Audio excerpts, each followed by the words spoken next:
Welcome to the show. How many lies did Biden push in his State of the Union? Oh no, not another Black History Month. But as long as we have it, I'm going to introduce you to a couple of Black historical figures you may not know. The media does a sort of mea culpa on their blatant, hateful anti-Trump bias during the Trump presidency, but is it too little, too late to salvage their credibility? That's a rhetorical question. And AMC theaters will start charging more for seats most desired by moviegoers. Today's episode is sponsored by Birch Gold Group. Man, do we have a great show today! But first, I know you guys are loving these giveaways, and this time it's going to be the best one yet. Are you ready? For this giveaway, I want to invite you to join me for dinner at one of my favorite watering holes. That's right, you heard me right. Fine dining with the great Eldersky. We can talk about anything you want, and I'll answer all your questions. Well, mostly all your questions. It's going to be a great time for sure. So hurry up and go to winlarry.com to sign up. I'm going to announce the winner live on February 22nd, so make sure to stay tuned.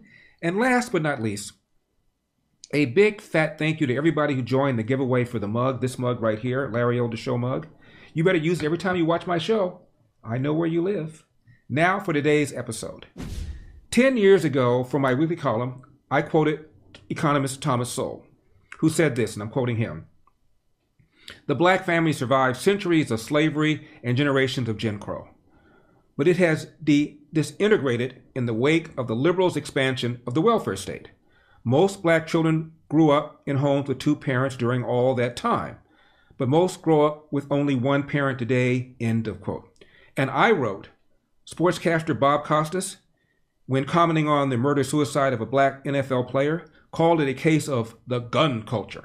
No, I said it was a case of the fatherless culture. That player, Jovan Belcher, like so many Blacks, was raised without a father. Did you notice? When Tyre Nichols was brutally beaten by those 5 Memphis cops, he cried out for his mother, not his father. Mom! Hey, give me your hands. Give me... Nichols apparently was raised without a father. Is there a connection between being raised by a father and being more likely to responsibly comply with the police? And is there a connection between being raised by a father and a mother and being less likely to commit crime?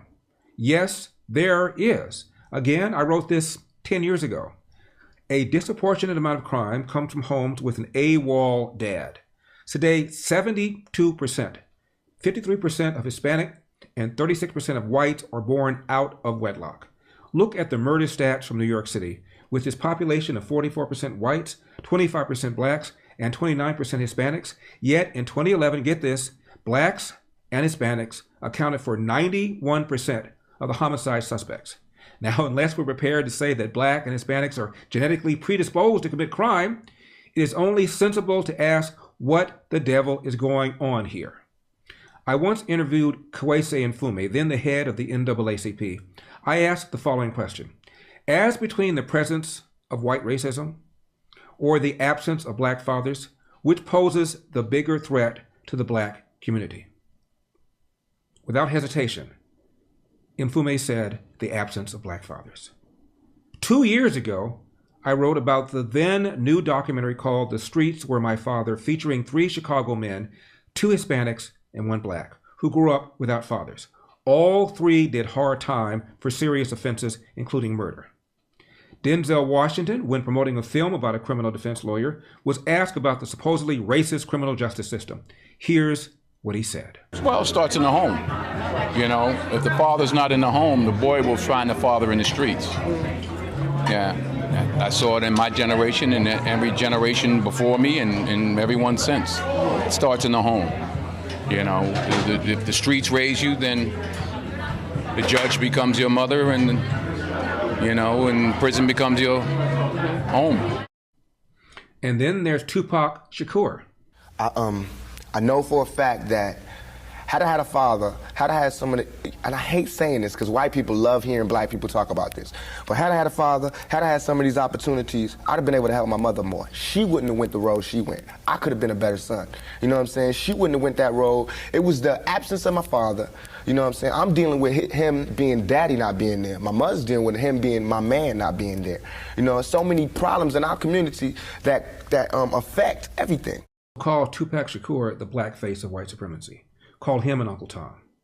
And then there's an article in Just the News written by John McGillon called Fatherless Children, Dangerous Cities. Numbers confirm deep roots of urban crime epidemic, end of quote. And he said this, the U.S. is now home to 11 of the top 50 most dangerous cities in the world. All 11, as the piece noted, are governed by Democrat mayors. All 11 have Democrat DAs. Permissive criminal justice policies are widely thought to be large factors in driving such grim stats. But dig a little deeper, he writes, and an even more important cause of the crime epidemic plaguing blue cities comes into sharp focus. Many of these cities are also home to a staggering percentage of single-parent households, the great majority of which are headed by single mothers. The U.S., he writes, has the highest rate of single-parent households in the world. The connection between single-parent households and crime is very strong. Research suggests that children raised in single-parent households experience more physical and psychological problems compared to those raised in two-parent households. There are roughly 74 million children in the U.S. Close to 24 million, or 34% of these children live in a single-parent family. Of these, 15 million live in mother-only households. Jack Brewer is a member of the Commission on the Social Status of Black Men and Black Boys. I'm also a member. Brewer noted in a report last year for the America First Policy Institute, that's a public policy think tank founded by Trump administration alumni, 70% of juveniles in state-operated institutions and 85% of youth in prisons now come from fatherless homes. Fatherless children, according to the report, are 6 times more likely to live in poverty and commit criminal acts than children raised in dual-parent households. Detroit, now the world's 19th most dangerous city, is the U.S.'s poorest city, according to the World Population Review. Get this, 72% of the city's families are single-parent families. In Cleveland, also among the 50 worst, most dangerous cities, 73.3% of the city's families are headed by a single parent. In Baltimore, the U.S.'s most dangerous city and 15th most dangerous city in the world, 52.7% of the city's families are single-parent households. Memphis, the world's 18th most dangerous city, 63% of the city's families are headed by a single parent. Now, if crime, incarceration, and poverty rates are driven predominantly by racism, as left-wing anti-racist big city mayors and DAs claim, then crime, poverty, and incarceration rates should be the lowest in these least racist blue cities, which presumably would be the cities that the anti-racists themselves have long controlled. Instead, it is these very blue-dominated anti-racist cities where crime, incarceration, and poverty rates are the highest.